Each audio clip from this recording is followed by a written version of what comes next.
30,000 लोगों की सोते हुए ही मौत हो गई।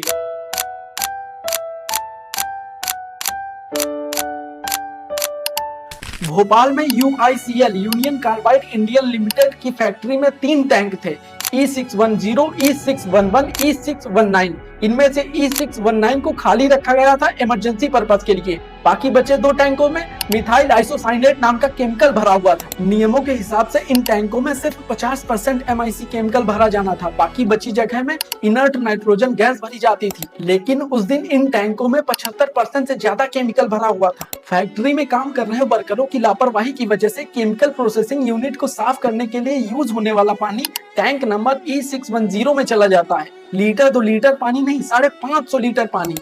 E610 टैंक में पहले से मौजूद 42 ton liquid methyl isocyanate 550 litre पानी से एक्सोथर्मिक रिएक्शन करता है, जिससे टैंक का टेम्परेचर बहुत ज्यादा बढ़ जाता है। इन टैंकों को अंडरग्राउंड रखा गया था और ऊपर से कंक्रीट की फर्श थी। प्रेशर इतना ज्यादा था कि कंक्रीट की फर्श ही फट गई और मिथाइल आइसोसाइनाइट गैस पाइपलाइन के थ्रू होते हुए चिमनी से बाहर निकल गई। उन लोगों की किस्मत इतनी बुरी थी कि उस दिन हवा का बहाव भी भोपाल की ही तरफ था। UCIL फैक्ट्री के पास ही एक स्लम एरिया था, जयप्रकाश नगर, और फैक्ट्री के पास ही भोपाल जंक्शन भी था। इन दोनों जगहों पे उस रात सबसे ज्यादा मौतें हुई। अगर सरकार की लापरवाही की वजह से कोई हादसा होता है तो उस हादसे में हुई मौतों को सरकार बहुत ही कम करके दिखाती है। सरकार ने कहा कि इस हादसे में सिर्फ 3,000 लोगों की जान गई, लेकिन लोकल NGOs और हॉस्पिटल की रिपोर्ट्स में साफ लिखा था कि 30 से 35,000 लोगों की जान गई है। क्या इन 30-35,000 लोगों की जानें बचाई जा सकती थी? बिल्कुल बचाई जा सकती थी। 3 तरीके थे इनकी जान बचाने के। पहला तरीका था वेंट गैस स्क्रबर,